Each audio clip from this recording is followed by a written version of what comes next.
since young women are adversely impacted by water scarcity, do you guys have any tips, innovative new tips or solutions for young women to use in terms of conserving water? I think the little things make a huge difference, such as just turning off your tap when you're brushing your teeth, ensuring that if you see like a tap dripping, just turn it off, and also knowing how to use a limited amount of water. You can't take 50 liters of water to use it in the bath. Instead, take a shower or just use 20 liters. We don't need to use a lot of water than we need to. So I believe that people just should be able to think practically and ensure that we save what we have. Yeah. Siki? I think mine would be maybe try to opt for different sources of water. We don't only need to use water from the taps. Rainwater is actually so good because it has no chemicals in it. It's actually so purified. So I think even collecting it in different containers and just keeping it. But I think she mentioned a lot of the things that I was thinking. Yeah, and I definitely agree. Rainwater is one of the different sources we could use in terms of getting water for crops and water also.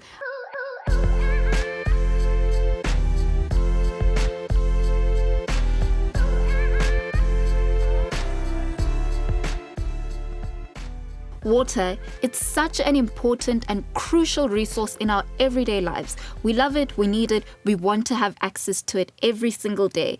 In this week's episode of the That's What She Said podcast, we're going to be diving deep into the issues of water scarcity, talking about innovative ways to solve water scarcity, as well as celebrating young women who are protecting our liquid gold. I mean, after all, water is so important, we might as well consider it liquid gold. In this week's episode, I'm joined by two young women that have a voice on issues of water scarcity, as well as some personal experiences which aid their voice of advocacy in the issue of water scarcity. I'll allow my guests to introduce themselves, starting from the left. Well, my name is Sikelewa. I'm from the coastal province of the Eastern Cape, and I'm just happy to be able to contribute some of my experiences when it comes to this topic. Hi, I'm Gugulethu. I come from KZN as well, but I live in Yeoville, which is also affected by water a lot. So I would like to address that issue. When we talk about water scarcity, I can't help but think about young women not having access to water and just women not having access to water. It's such a crucial resource in our everyday hygiene, which even impacts our physical well-being and health as well. And I can't help but not think of the many young women in different parts of our country, South Africa, as well as different parts of the continent that have to go every day without water and how that badly impacts their health and physical well-being. Can you ladies tell me a bit about some personal experiences that you've had with water scarcity? I'll start with you, Gugu. Water scarcity has posed a huge threat to us young women because as a woman, water is something you rely on a lot for sanitation and for just keeping your health intact and making sure that you're clean. Because as women, we go through like things such as periods where we need water daily, every single time. So now if that is taken away from you, it means that now you are prone to infections because you're no more like sanitary and yeah. Siki, how has water scarcity personally impacted you? Well, I got introduced to even the consciousness of water sustainability when my sister gave birth in 2018. And part of her healing was going through certain treatments. So she had to treat certain parts of her body. And those required water, and not just water, but quality water. So seeing her go through that process, it broke my heart because of a couple of reasons. The water that she used was making her sick. And the water that she was using back home in the township, it was making her go back to the hospital because of she was getting infected by the water. She was getting problems such as diarrhea, and she just started having her baby, right?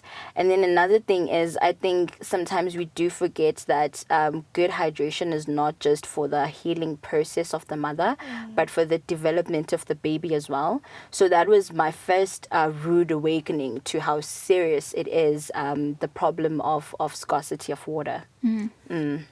I can't help but not think of how water is also a menstrual rights issue. Water is a human rights issue, but also a menstrual rights issue. And it's such a horror for me to even begin to imagine that young women experience their periods without water and are put at risk of contracting so many infections that come from even using bathrooms that aren't properly cleaned because of the lack of access to water, and then still not being able to have clean and safe water to also clean themselves as well, and also have access to clean water for their own personal hygiene. It's such a horror for me. And for me, water is a menstrual rights issue, and it's an overall human rights issue. I actually had a friend in high school who got infected by using the bathrooms at school. But what I realized, the root problem of that is some people bring water that they've already used from home. That's how bad it is. From home to school so that we could flush. So using that dirty water, as much as it seems like we are recycling by reusing that water, Or conserving. but it's still dirty, and it can cause women, especially young women, to be infected. So that's a very good point. And the fact that many women, especially in the rural areas or in townships, have to like carry water for like 200 million hours per day, which is very devastating because water is a basic necessity. Like our body is made of water. 60% of our body is made of water. So it's something you should have and not something you should constantly try and get by means of hardship. Yeah, I absolutely agree. And it impacts our overall physical well-being. Have you personally been impacted in any way?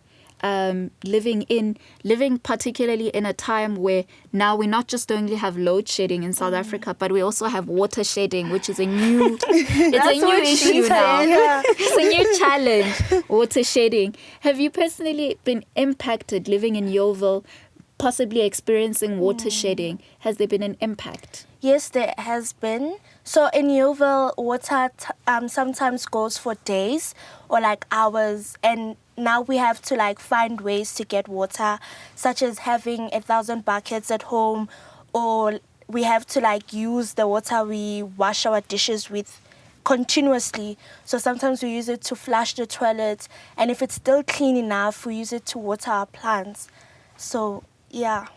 I can imagine the impact that has, using water that has been used for washing dishes to water plants. I can imagine that has an impact on how the food grows, as well as also what happens to you once you've consumed it. Have you personally been impacted, Sigi? Oh, girl, let me tell you something. In a lot of ways. In the Eastern Cape, I live in the Eastern Cape in a very small town called Butterworth. It's Itowa in Xhosa. We go without water for months. The longest we've gone is 3 months without having water come out of our taps.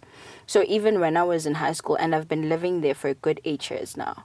So even when I was in high school, sometimes, and we'd have like our study sessions, and we'd go to like different houses to do the study sessions, a part of me would feel embarrassed to like have friends over, because as you've mentioned, there's like water containers all over the house. So my standard of living, in a way, it made me feel a bit small.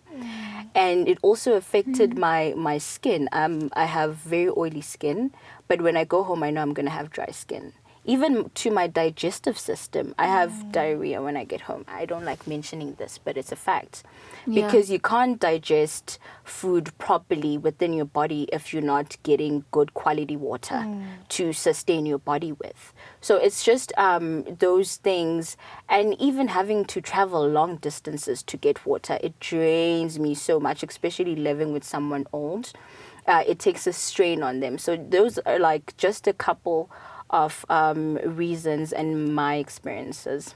we're also really detached from the reality of water scarcity in certain areas. We're really detached from it because it's unbelievable to some people living in a certain part of the country that this is still an ongoing challenge. People's human rights in terms of having access to water, having access to quality, clean and safe water is still something that hasn't been achieved and something that isn't realized. I think we're really detached from it in certain parts of the country because it seems like also the issue of water scarcity is one that is prone to rural or township communities or central CBD areas in metropolitans only. Because I've realized now that I'm in Johannesburg, I live in a suburb.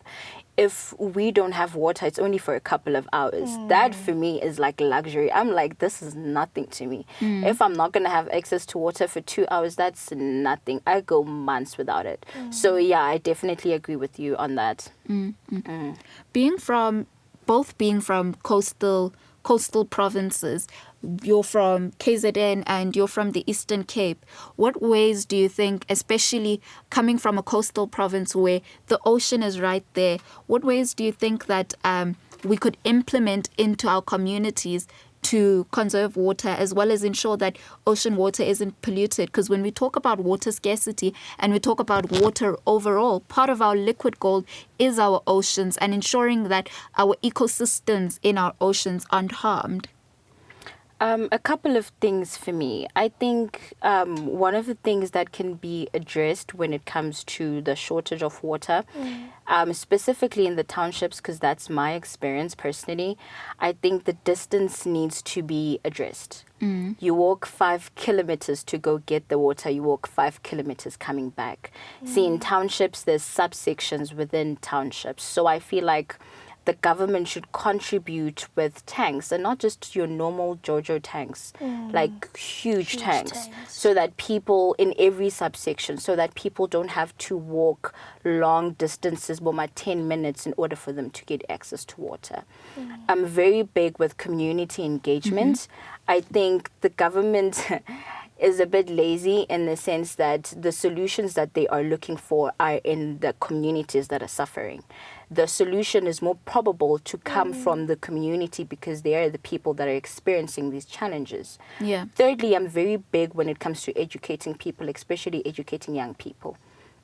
So I think in school curriculums, they could spare 5-10 minutes in the assembly just to give young girls and boys tips on how they could purify water in their daily lives, like boiling your water for 10-20 minutes just so you can kill bacteria to a certain degree, you know? What about the ocean? Well, the ocean, in Butterworth specifically, so we do have an ocean there. But the problem is that even the quality of the water that is there is very bad because we had a drought. It started in 2005, actually, because so the climate crisis has something that's been going on for a very long time. So to us, it was introduced specifically in 2005, and it's been ongoing ever since. So life below water in terms of fish, they're not really there anymore. Because of the quality of the water that we have. Even the quantity of the water that we have is not as much due to the drought that has not been addressed by our municipalities. So it's not looking good at all. I think that education and practicality is also a big go-to in this issue. At school, we are taught about climate change and like saving water and everything, but we are not being taught to actually put it into action. So I know a lot of people just take it as we're just being taught, I'll just write it in a test, do this, but they never do what they're being told to do. So I think that if people start seeing it actively being done, like people going and picking up all of the plastics at the beach, that will make a difference because people will start joining in. Because once one person does it, people start joining in because they see how serious the issue is. And also the government could also because I like this thing where some countries have a day or like some hours where they just pick up things. So I think that it's better if the government could also implement times where people can pick up the trash at the beach. And it will also like help marine life, so they don't need to suffer due to the plastic we put in, due to the chemicals, due to the trash we put into the ocean. So yeah, that's what I believe should be done. I really agree with you on the point of conserving the water in our oceans to ensure that we protect ecosystems there by ensuring that we don't litter and ensuring that when we're also discarding used water, especially in coastal regions, we're not throwing it into the ocean. And that we ensure that things such as plastic, such as waste aren't in the ocean and aren't being thrown into the ocean to protect life that's under the ocean. Before we speak to our guest, I want to find out from the both of you, what does conservation mean to you? It means sustainable practice. It means being aware about the impact that you have on the planet. It means knowing not to litter, especially when it comes to water, because it's so dangerous, as you've just mentioned now. That's what's the first thing that comes to my mind. Gugu, what does conservation mean to you? To me, conservation is ensuring that something is being kept in good condition for other future generations to also be able to access it. So that applies to like your trees, what we're speaking about now, water and clean water, not just any water. So I believe it's just thinking about the future generations and also thinking about the now and ensuring that the good that Mother Earth gives us, we are conserving it and like keeping it. Absolutely. intact. I would say conservation is protection, protecting our environments, protecting our liquid gold, protecting our ecosystems. We can't talk conservation without protection. Since young women are adversely impacted by water scarcity, do you guys have any tips, innovative new tips or solutions for young women to use in terms of conserving water? I think the little things make a huge difference, such as just turning off your tap when you're brushing your teeth, ensuring that if you see like a tap dripping, just turn it off, and also knowing how to use a limited amount of water. You can't take 50 liters of water to use it in the bath. Instead, take a shower or just use 20 liters. We don't need to use a lot of water than we need to. So I believe that people just should be able to think practically and ensure that we save what we have. Yeah. Siki? I think mine would be maybe try to opt for different sources of water. We don't only need to use water from the taps. Rainwater is actually so good because it has no chemicals in it. It's actually so purified. So I think even collecting it in different containers and just keeping it. But I think she mentioned a lot of the things that I was thinking. Yeah, and I definitely agree. Rainwater is one of the different sources we could use in terms of getting water for crops and water. Also, I remember that there was a community of people who actually collected rainwater and not just used it on their crops, but they used it also for their laundry, as well as used it for hygiene purposes like cleaning the house and flushing toilets as well. So that would be one of my tips as well. Are you guys aware of how much water you're consuming in a day? Because you touched on specific quantities when it comes to showering, bathing. You said 20 liters, 50 liters. So now that you've touched on those, Gugu, in quantities, are you aware of how much water you're using in a day? I have become aware because when I think about it, I wash the dishes like a lot during the day. I've decreased my amount of bathing, so I use the shower maybe once a day instead of like twice, and also like drinking water. So I try not to drink the water with the tap running. So instead, I just use like a bottle or a cup. So I've seen that I use a lot of water in my day. So I'm trying to just like decrease it because I know I I won't end up not using it, but I'm just trying to decrease the amount, which will make a difference at the end. Siki, are you aware of how much water you are consuming? I think to a certain degree, because it is kind of like a trigger to me, because I'm not used to having full access to water all the time now that I'm in a different province. I have like a 5-liter bottle. That's where I drink my water. Like I keep it in a 5-liter bottle. And then when it comes to me showering, I don't go above 5 minutes. I'm very like conscious of the amount of time that I spend in the shower. Yeah, I think to a certain degree, but I do still think there is more that I could do when it comes to that context. I don't think I'm fully there yet. I agree with you. I don't think I'm fully there yet as well. Same. Yeah. So what about you? How much water do you use? Oh my word, the question has caught me off guard. And I think it's caught me off guard because I'm not really aware of how much water I'm actually consuming in a day. But what I can say is I have a 2-liter bottle, which I drink my water from.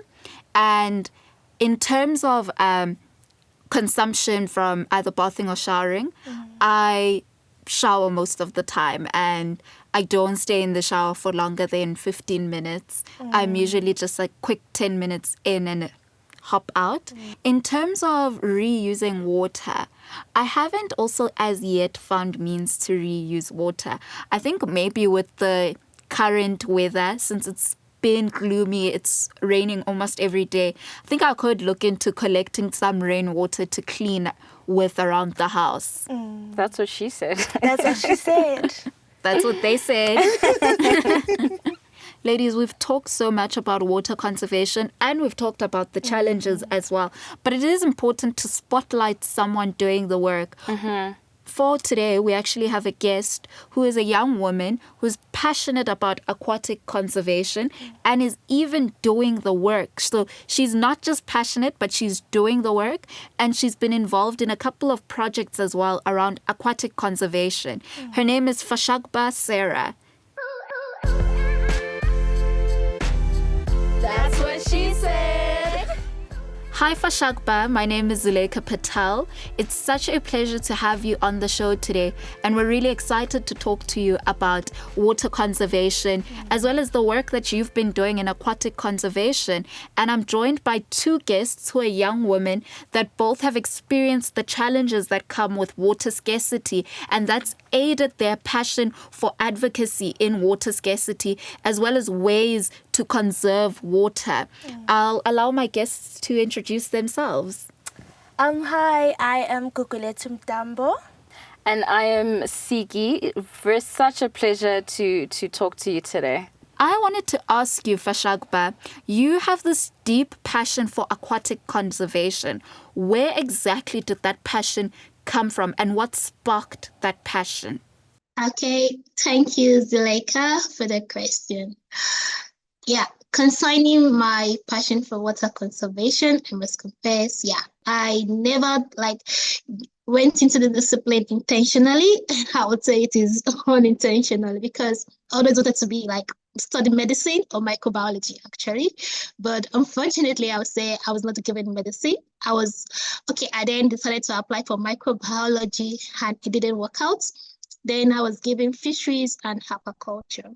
So studying fisheries and aquaculture, I wasn't really so happy. I could remember when people asked me then, what are you doing in school?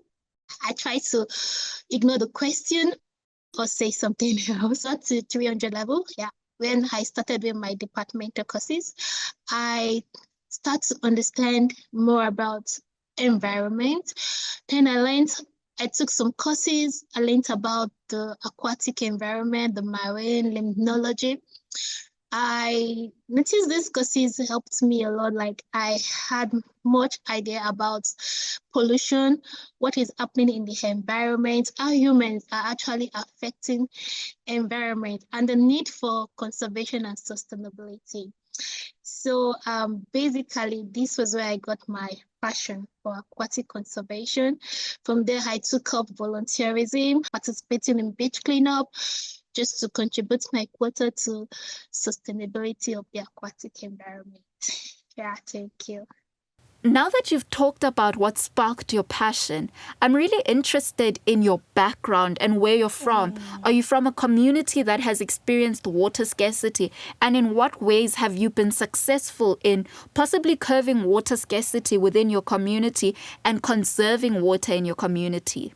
Actually, like I said, my passion for water wasn't because I was faced with water challenges. Mine was due to because I studied.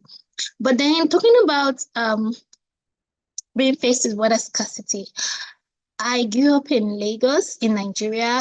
Yeah, we didn't have water issues, but there was a time there was a bit of water scarcity, but it wasn't so intense.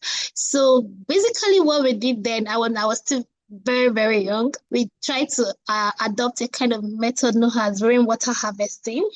Yeah, that was what we did commonly then. So later on, I got to understand that was a coping mechanism. So for me to share some of the ways, some water conservation measures for water scarcity. Yeah, like I said, we have rainwater harvesting is a good method as natural. We also have the use of low flow faucets like your shower heads, your tap in the house. When there is water scarcity, we try to use this equipment, this instrument that have low flow. This also helps to conserve water and prevent wastage of water.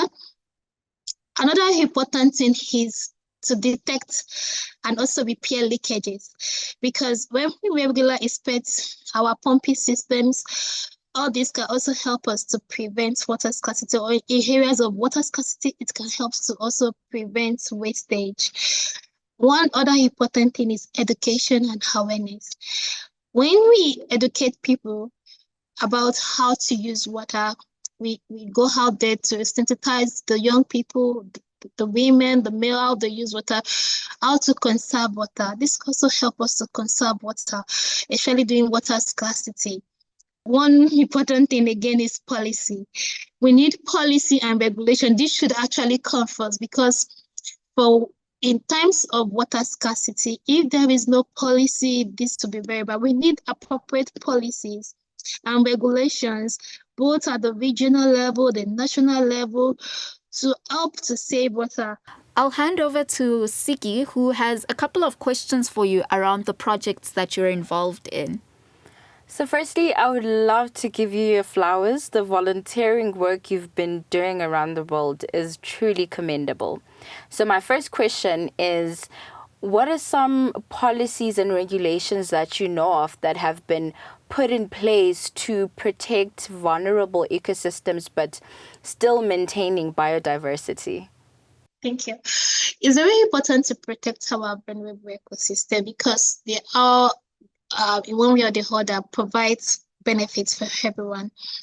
So when we talk about protecting ecosystems, this can be done in various ways. I don't know if you've heard about protected environments. We have like marine protected areas. We have national reserves. We have national parks. Yeah. So these areas, there are areas where that we set aside to protect. They have legal protection. That is, we restrict people from going there to do some harmful activities because we want to promote conservation efforts. So protected areas are also an example how we can protect your vulnerable ecosystems. We can implement policies on habitat conservation plans that will help us to conserve these endangered species or the environment or where those species are. Yeah, this helps us to also protect vulnerable ecosystems.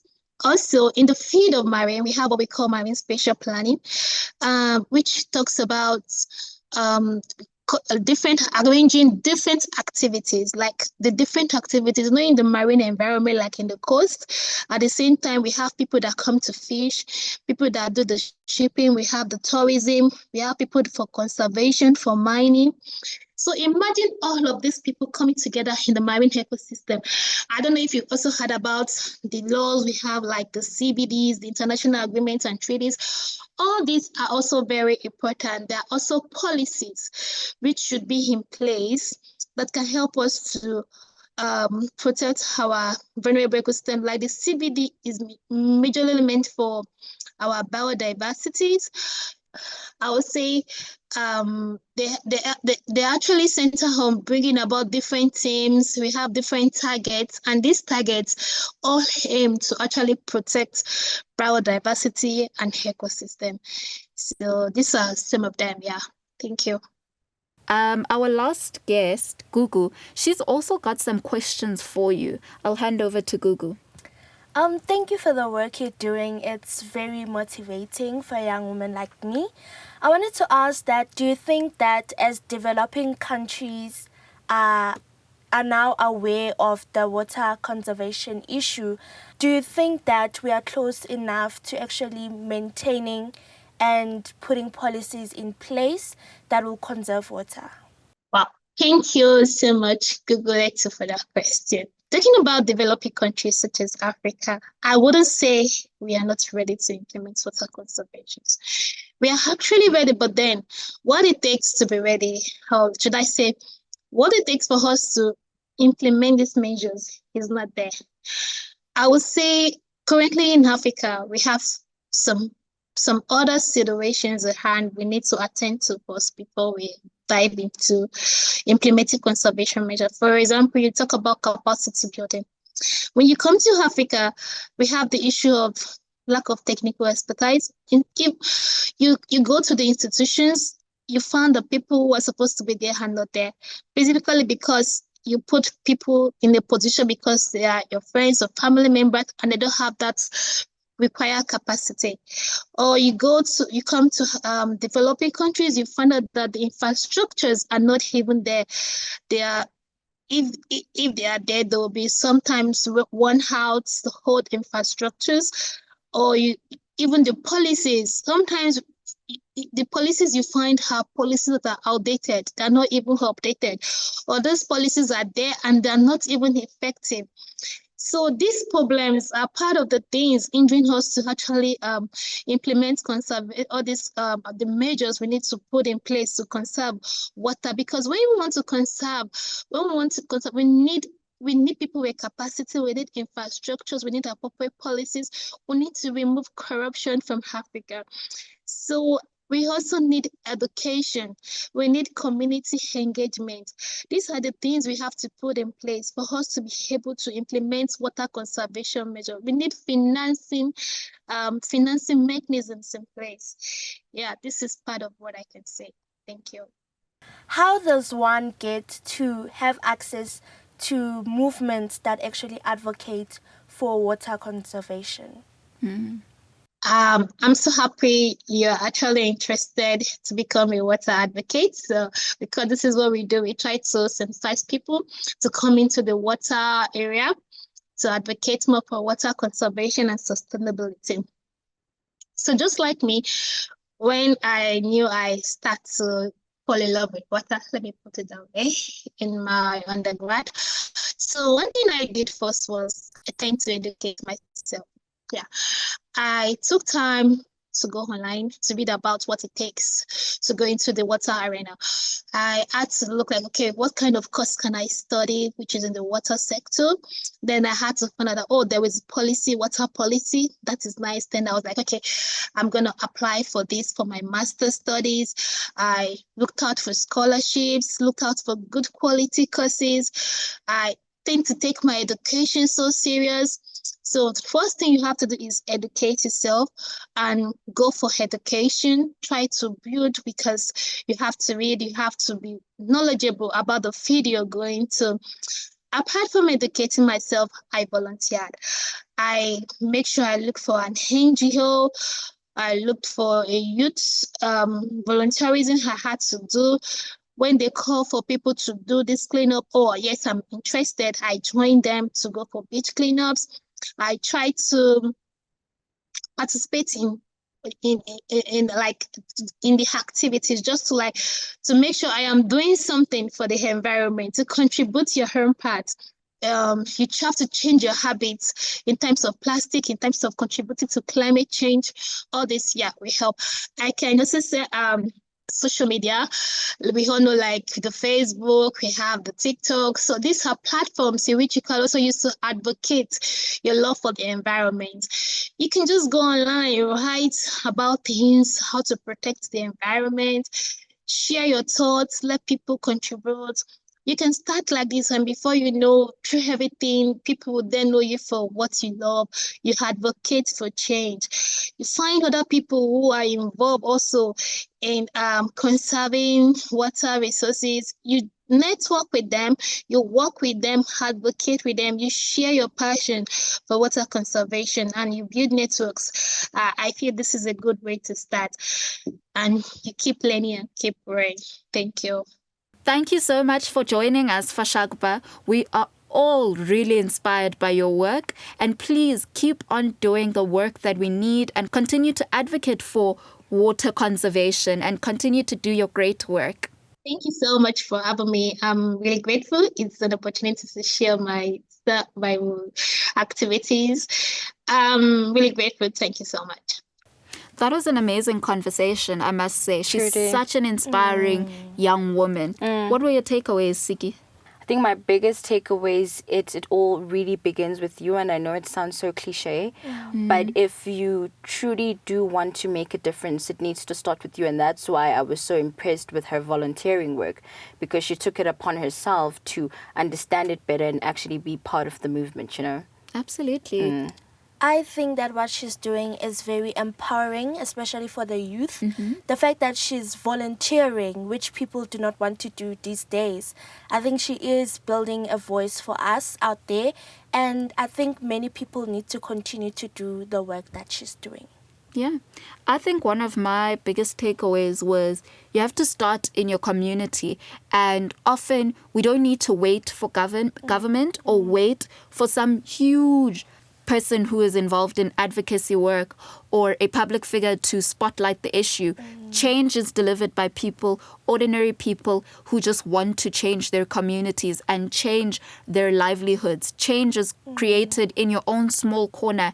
Often it's the smaller acts of change that later sum up to greater waves of change within our community, and then just seeing a global change. It has to start small in your own small corner.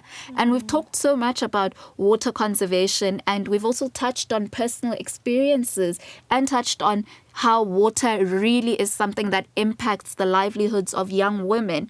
But I want to know, what are some of the solutions we could use to combat the current water crisis? I think, as you have said, that it takes only one step. I think that you just going out, calling your community, telling them, okay, guys, let's start saving water. Let's start doing this, and just having awareness on the situation. I think it makes a very huge difference as to one person trying to do it on their own. So people could gather their communities and come together and speak about ways to conserve water.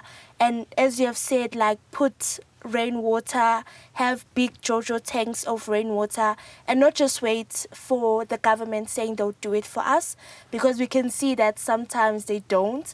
So it's better as people for us to actually take the stand and fight for our rights. Siki, how can we combat the water crisis? I actually appreciate what you said when you mentioned that we don't necessarily have to wait for the government to do anything for us. We live in an age where artificial intelligence is so accessible. I'm very big with educate yourself. So it can be easy as going to your chat GBT and asking, what can I do to purify my water? So I think we need to start leveraging technology into understanding how we can purify our water system.